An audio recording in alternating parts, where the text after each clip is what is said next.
जय श्री कृष्णा। आपका मेरे चैनल महकार संसार में बहुत बहुत स्वागत है। कैसे हैं आप सब?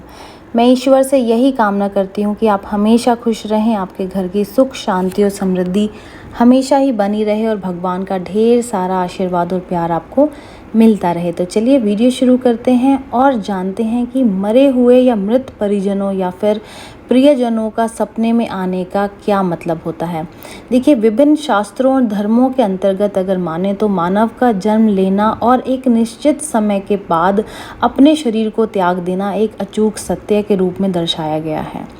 जीवन मरण के इस चक्र में आत्मा का पुनर्जन्म लेने जैसी अवधारणा भी हिंदू धर्म में प्रमुखता के साथ अपनाई जाती है और अपनाई गई है।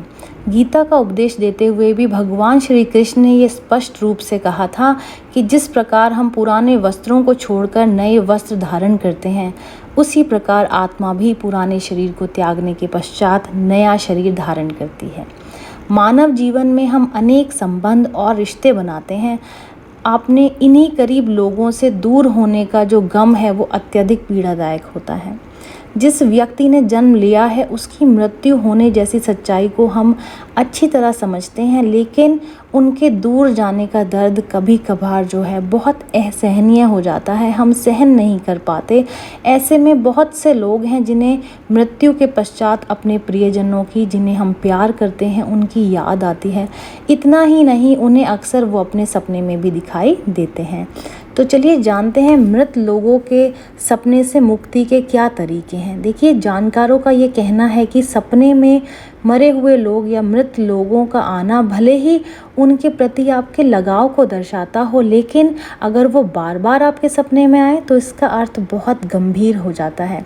अगर आप भी अक्सर अपने सपने में मृत प्रियजनों को देखते हैं तो आपके लिए जानना बहुत ज़रूरी है कि इन सपनों से आपको छुटकारा कैसे मिले।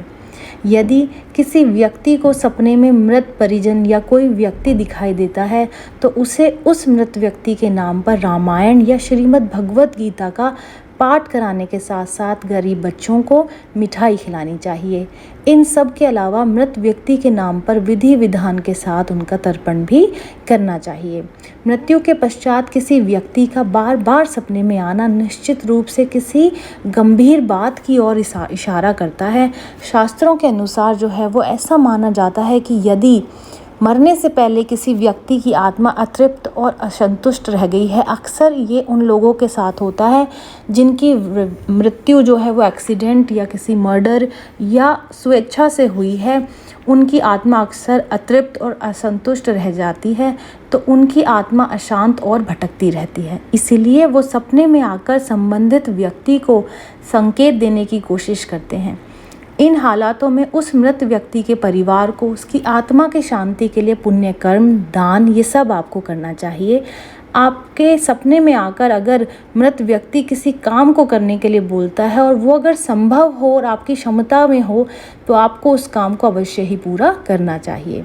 सपने में आने वाला व्यक्ति जो है वो प्रसन्न है तो इसका अर्थ ये है कि उसकी आत्मा बेहद संतुष्ट है। वो सपने में आपको ये बताना चाहता है कि मैं संतुष्ट हूँ, मैं खुश हूँ, आपको परेशान होने की ज़रूरत नहीं है। लेकिन फिर भी आपको उनके नाम पर समय समय पर दान करते रहना चाहिए। कभी कभी ऐसा भी होता है कि जब किसी अत्यधिक प्रिय और निकट संबंधी के बिछड़ने पर आपको उनकी बहुत याद आती है। कई बार कुछ बच्चों के माता पिता उनसे इस तरह पिछड़ जाते हैं, मृत्यु को प्राप्त हो जाते हैं, तो ये निश्चित ही है कि उनको उनकी याद आना बहुत स्वाभाविक है और वो आएगी ही।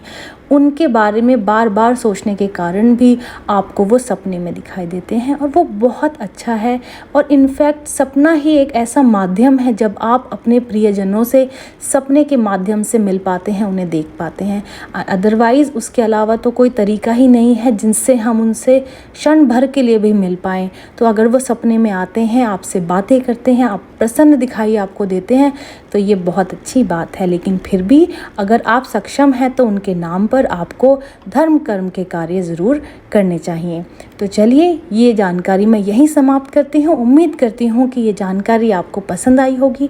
अगर जानकारी आपको पसंद आई है, आपके काम आने वाली है, तो कृपया इस वीडियो को लाइक और शेयर कर दीजिए। जो लोग चैनल पे नए हैं कृपया चैनल को सब्सक्राइब कर लें, नोटिफिकेशन बेल को ज़रूर दबा दें ताकि समय समय पर आपके पास हमारी इस तरीके की वीडियोस जानकारियाँ पहुँचती रहें।